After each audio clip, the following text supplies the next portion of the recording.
Fofinhos, chamamos pelo nome de talassociclo o biociclo de água salgada na biosfera. Conjunto de todos os ecossistemas de água salgada no planeta, incluindo oceanos, incluindo mares, cobrindo algo em torno de 71% da superfície da Terra, apresentando profundidade média de algo em torno de 4 quilômetros de profundidade e profundidade máxima na casa dos 11 quilômetros de profundidade. A maior parte dos seres vivos que existem na Terra, claro que existem nos oceanos, o maior dos biociclos da biosfera, e tem alguns parâmetros que são fundamentais para poder exatamente entender como é que é o modo de vida no oceano. Alguns fatores limitantes à vida nesse ambiente. Número 1, salinidade, Salinidade média lá dos oceanos, algo em torno de 3,5 gramas de NaCl por litro de água. Claro que varia de oceano para oceano, de região para região do oceano. Mas, de modo geral, é um teor de sal tão alto que não é qualquer criatura que consegue sobreviver. Aquela história que se você beber água do mar, você vai acabar desidratando suas células por osmose, porque o teor de água ele é muito alto. Você vai ter, gente, outro fator importante, a pressão hidrostática. Um clássico lá das aulas de física, a pressão hidrostática, ela vai aumentar 1 atmosfera a cada, em média, 10 metros de profundidade. De maneira que criaturas que vivem em regiões muito profundas têm que estar adaptados a tolerar pressões muito, muito elevadas. Agora, inevitavelmente, um dos fatores cruciais que determinam como você vai viver nos oceanos é exatamente a luminosidade. A luz, ela não penetra tão bem na água, a luminosidade, ela diminui com o aumento da profundidade. E aí, nós vamos reconhecer a existência de 3 regiões quanto à intensidade luminosa. Número 1, zona eufótica. Eu quer dizer verdadeiro, muita luz, 0 a 80 metros de profundidade. Você vai ter luz pra caramba.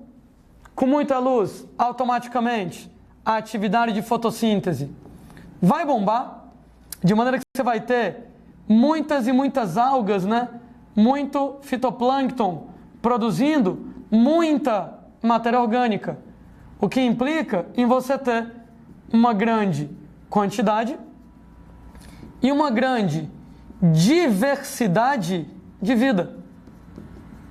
Ou seja, eu estava comentando que a profundidade média dos oceanos é na casa de 4 quilômetros, podendo chegar até os 11.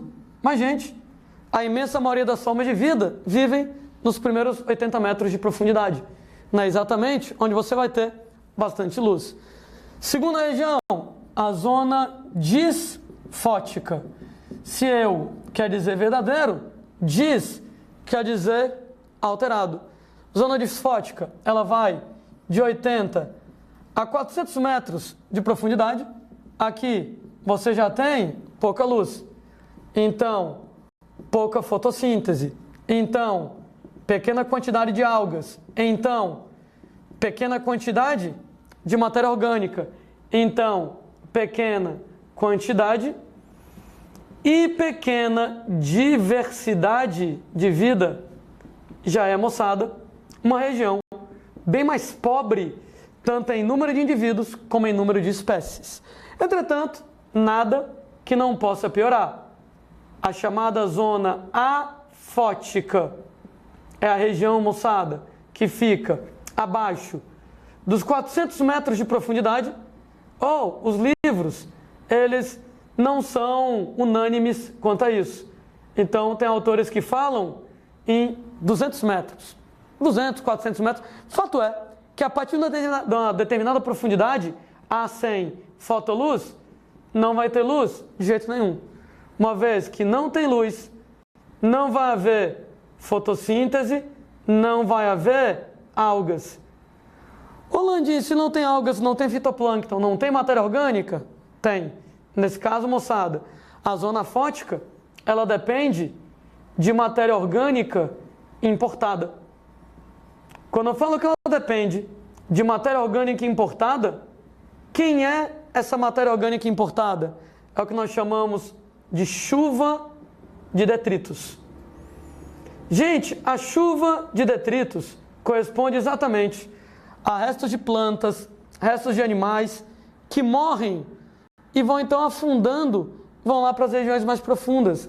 Quando a gente fala lá em chuva de detritos, exatamente, restos de organismos aquáticos mortos, então restos de matéria orgânica provenientes de criaturas mortas, algas, peixes e etc e tal, que vão afundando.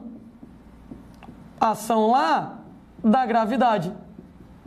Daí, quem vive lá no fundo dos oceanos é o que a gente chama de uma cadeia alimentar detritívora. Ela vai começar com restos de matéria orgânica. Quem morre por ação da gravidade afunda e os restos vão alimentar a galera lá de baixo. Então tem algumas criaturas que comem diretamente esses detritos orgânicos e algumas criaturas que comem as criaturas que consomem os detritos, né? Então, entre aspas, os detritos iniciariam a cadeia alimentar, não como produtores, né? Então os produtores viriam nas algas, peixes e etc e tal. Morreu todo mundo, morreu alga, produtor, peixe, consumidor, afundou todo mundo. E esses restos de matéria orgânica que afundam é que iniciam as cadeias alimentares dentro da zona afótica, dentro das regiões onde você não tem luz. É claro que essa quantidade de matéria orgânica, ela é muito pequenininha. Por que ela é muito pequenininha? Porque, gente, pouquíssimas criaturas aquáticas morrem de morte morrida, né? A maior parte das criaturas aquáticas morrem de morte matada, alguém vai lá e mata e come eles. E no que mata e come, não sobra quase nada. É um outro resto, moçada, que afunda, um detalhe, né? À medida que o cadáver de um peixe vai afundando, caramba, moçada, demora um tempão para chegar lá no fundo. De modo que vários outros animais podem pegar e comer parte desse cadáver. O que sobra da sobra é muito pouco, né? Vários e vários pequenos restos, pouquíssima matéria orgânica, que afunda para sustentar as cadeias alimentares detritívoras lá do fundão, né? Com pouca matéria orgânica, automaticamente você vai ter uma pequeníssima quantidade e uma pequeníssima diversidade de vida, mesmo porque não é qualquer criatura que é adaptada a essas condições. Que ainda tem um detalhe, né?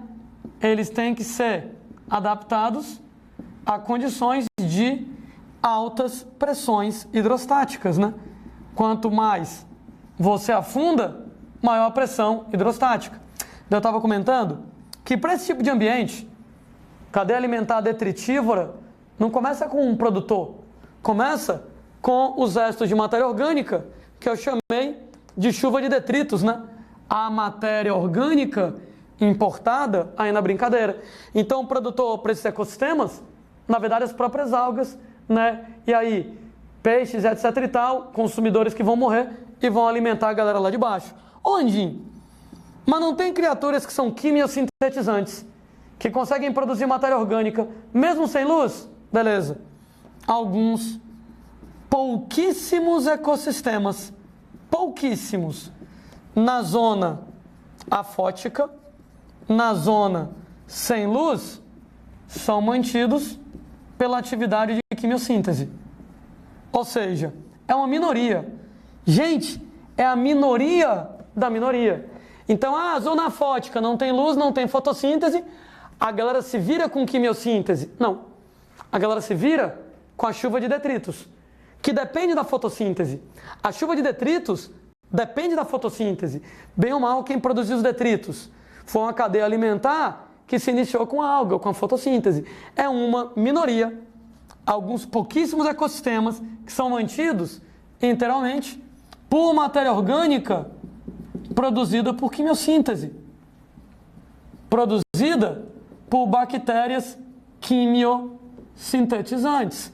É aquela história lá, por exemplo, das chaminés vulcânicas submarinas, das fontes termais submarinas, onde realmente as chaminés vulcânicas submarinas, aquele ambiente onde alguns autores inclusive acreditam que a vida na Terra pode ter começado, aí sim, fontes vulcânicas submarinas, as cadeias alimentares são mantidas por bactérias quimiosintetizantes. Quando eu falei sobre isso a primeira vez, eu comentei que é um dos poucos ecossistemas do planeta que, se o Sol apagasse e a Terra não congelasse por causa disso, se o problema fosse somente lá a falta de luz, continuaria funcionando de boas, porque não precisa de luz. Esse ecossistema, ele é inteiramente mantido por quimiossíntese, mas é a exceção. Mesmo a maior parte da zona fótica sem fotossíntese depende indiretamente da fotossíntese. Matéria orgânica importada, chuva de detritos, depende da fotossíntese para ser produzida. Gente, isso aqui que eu estou discutindo até agora, alguns fatores abióticos em relação aos ecossistemas marinhos. Quando a gente começa a falar de organismos em ecossistemas marinhos, a gente já inclusive utilizou esses nomes em aulas anteriores, 3 grupos de organismos em relação aos ecossistemas marinhos. Número 1, deixa eu numerar. Número 1, o plâncton. O que é o plâncton? Plâncton é uma comunidade de organismos que vivem na superfície da água. Vou escrever de outro jeito.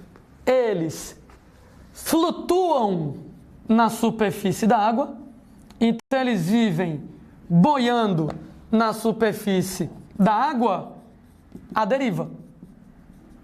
Ô moçada, quando a gente fala deriva, ao sabor das ondas, né? A onda vai, leva ele para um lado. A onda vem, traz ele para o outro. Nesse caso, ele não manda no nariz dele, né? Ele é muito pequeno, ele pode até nadar, beleza. Só que ele não tem uma força para poder nadar contra a onda.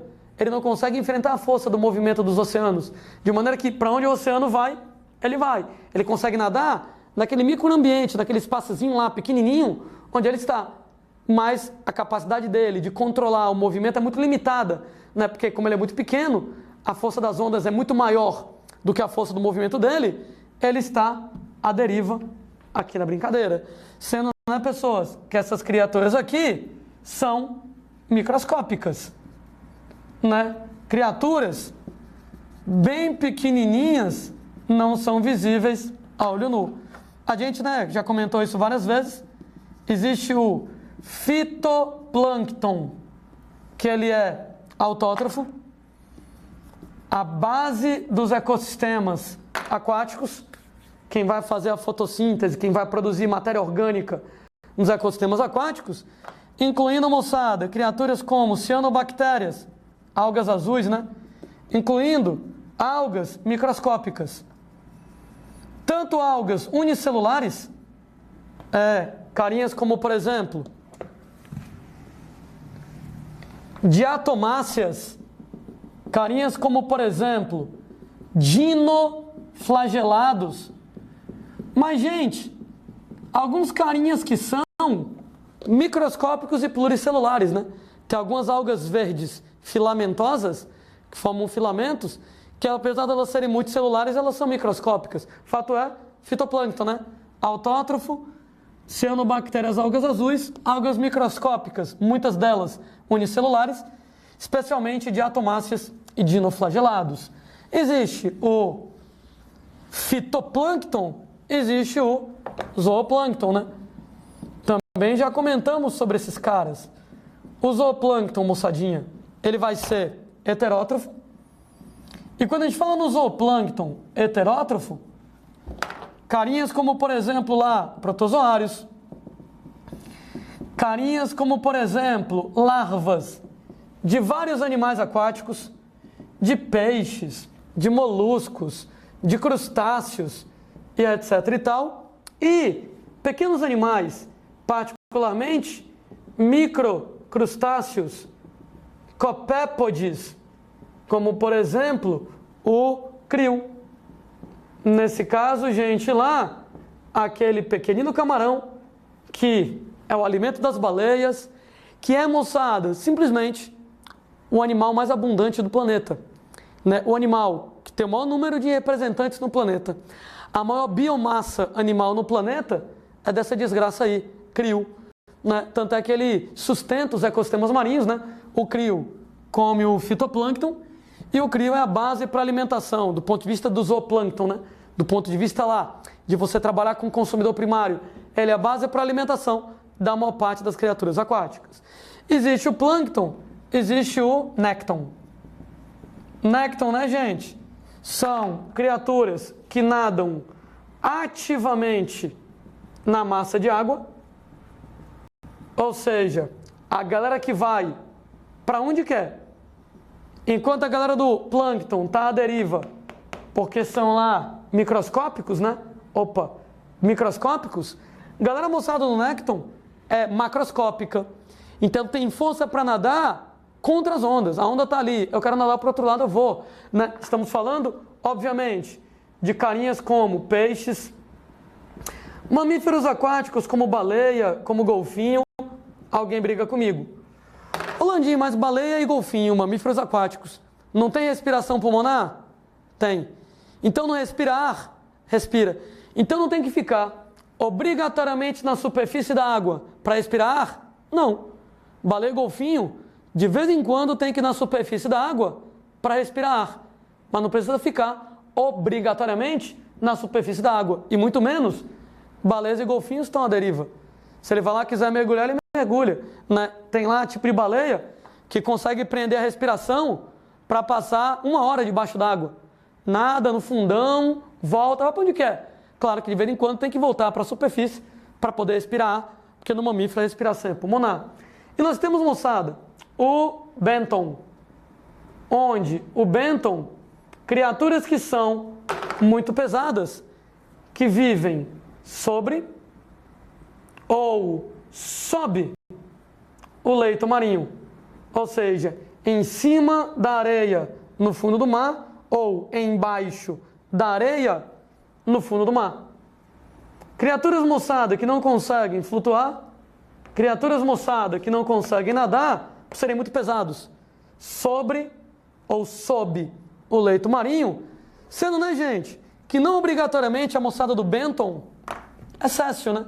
Esses caras podem ser sésseis, viverem fixos num lugar, ou eles podem ser errantes, né? A moçada, por exemplo, que não nada, a moçada que anda sobre o solo marinho.